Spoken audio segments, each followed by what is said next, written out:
English is now a truly global language.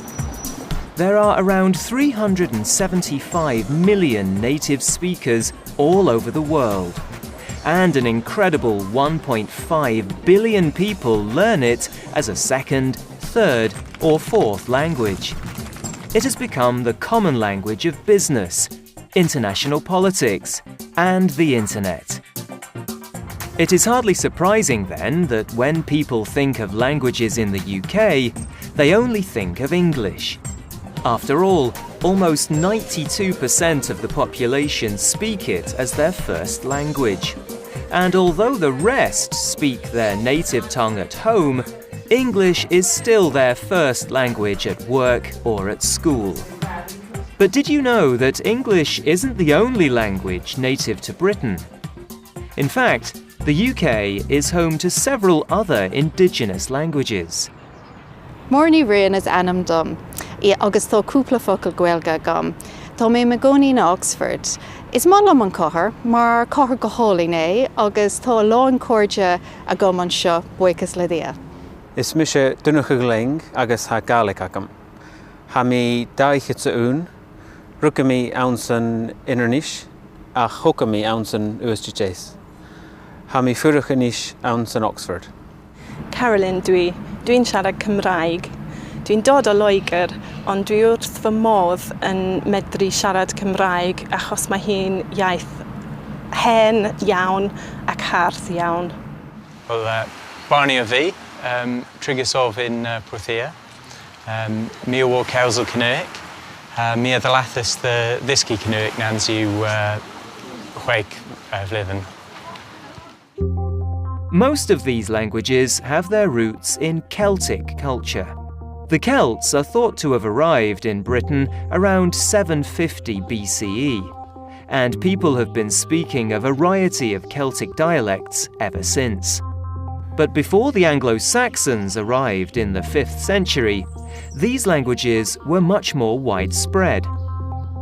Over the last 1,500 years, English has grown and developed, spreading across the country, and replacing the ancient tongues in all but the most remote regions. Today, around 60,000 people speak Scottish Gaelic. Most of these live in the Highlands or on the islands off the northwestern coast. This region of Scottish Gaelic speakers is known as the Gaeltacht, and you can see the language in the area's names and signs. Thanks to Scottish emigration in the 17th and 18th centuries, Scottish Gaelic communities have developed in Canada too. The closest language to Scottish Gaelic is Irish, or Gaeilge, a language still spoken in large parts of the Republic of Ireland, especially in the west, and in some areas of Northern Ireland too. Irish is still very much alive here. It is the first official language of the Republic, and while there are only around 80,000 native speakers, almost everybody has some knowledge of the language. It has grown north of the border too, with around 10% of the population speaking it regularly. Irish and Scottish Gaelic are both Goidelic languages, but this is only one of two groups of Celtic languages in the UK.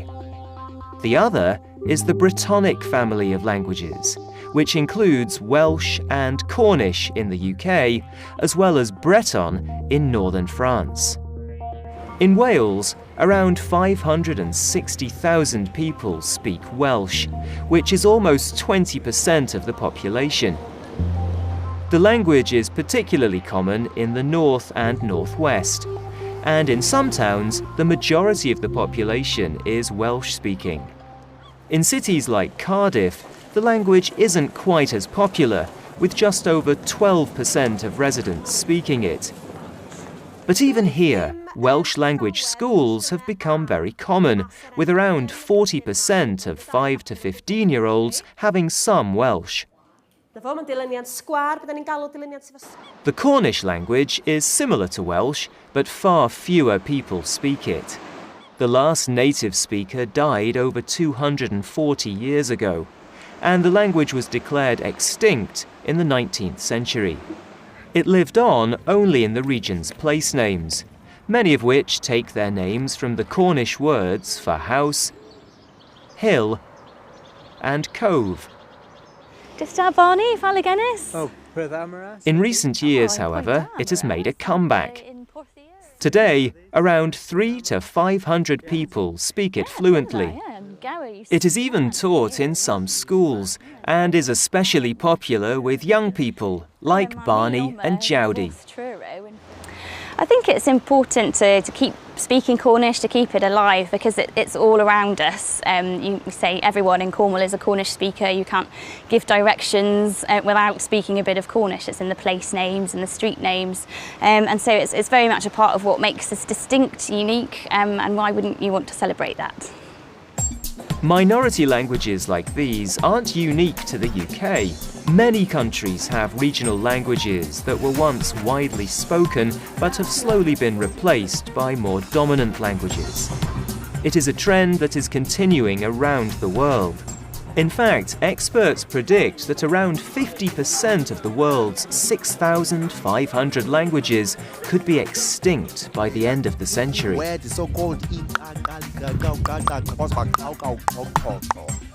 But the recent growth of languages like Gaelic, Welsh, and even Cornish show that you don't have to sacrifice one language to speak another. People in these places, and in other parts of the country too, have fought to keep their local language alive, often because it is an important part of their identity. Language can provide a unique link to our culture and heritage. And in an era when literally thousands of languages are dying out, that is something worth keeping.